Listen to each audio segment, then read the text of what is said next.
প্রতারণা করে বিশ্ববিদ্যালয় এবং আমেরিকা বাংলাদেশ ইউনিভার্সিটির তারা জাল সার্টিফিকেট তৈরি করে সেগুলি বিভিন্ন জায়গায় বিক্রি করছে। এই চক্রে দুজন সদস্য ছিল, একজন গ্রেপ্তার হয়েছে। তিনি আমাদের কাছে স্বীকার করেছেন যে ওনারা এই কাজটা করেন।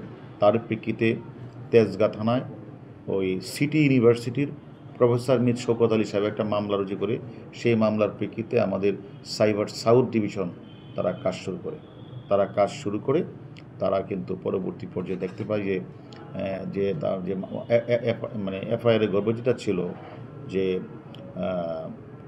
আমেরিকার অর্থাৎ মানে সিটি ইউনিভার্সিটির লিয়াজ অফিসে তারা যখন দেখে যে একটা মানে মানে সেখানে একটা অফিসিয়াল মেইলে যে সেখানে 3টা বা 4টা সার্টিফিকেট যাচাই করার অনুরোধ আসে।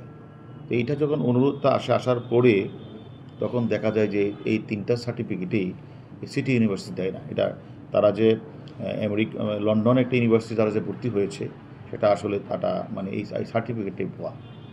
তখনই তাদের প্রেক্ষিতে তারা মামলা রুজু করে, মামলা রুজু প্রেক্ষিতে আমরা আমাদের সাইবার সাউথ ডিভিশন তারা তদন্ত করে দেখতে পায় যে এখানে যে রিয়াজ না তার নাম হচ্ছে আবু জাফর এবং আরেকজনের নাম হলো মাসুদ।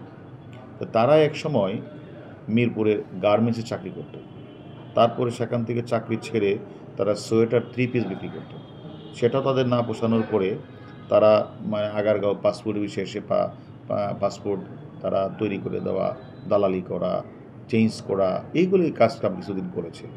তারপরে তাকে তার এক বন্ধু মাসুদ তাকে বলল যে জাল সার্টিফিকেট তৈরি কিভাবে করতে হয়, এবং তারা নিজেরাই তখন তারা মানুষ যারা সার্টিফিকেট চায় তাদের হুবহু সার্টিফিকেট তারা তৈরি করে দিচ্ছে। এবং এই কাজটা করে অফিসিয়াল মেইল এবং ওয়েবসাইটও তো মানে এটা তখন অনেকে আছে যে যারা যাচাই করে না।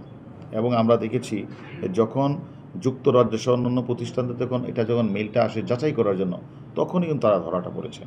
এবং এই চক্রের সাথে আইটি বিশেষজ্ঞ জড়িত আছে আমরা ধারণা করছি, এবং আমেরিকা বাংলাদেশ ইউনিভার্সিটির একজন প্রাক্তন শিক্ষক অফিস সহকারী জড়িত আছে বলে আমরা ধারণা করছি এবং আমরা তদন্ত করছি।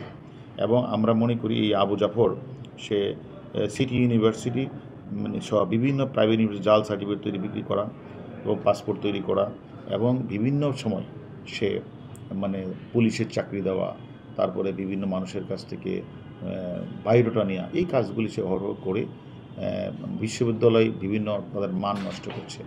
এবং সে আমাদের কাছে গ্রেপ্তার হওয়ার পরে সে কিন্তু সবই স্বীকার করছে এবং আবু জাফর সে নিজে এগুলি যে করে এটা আমাদের তদন্তকারী কর্মকর্তাকে তারা স্বীকার করেছে। এবং তারা কিন্তু এই যে তারা বিভিন্ন বিশ্ববিদ্যালয়ে যে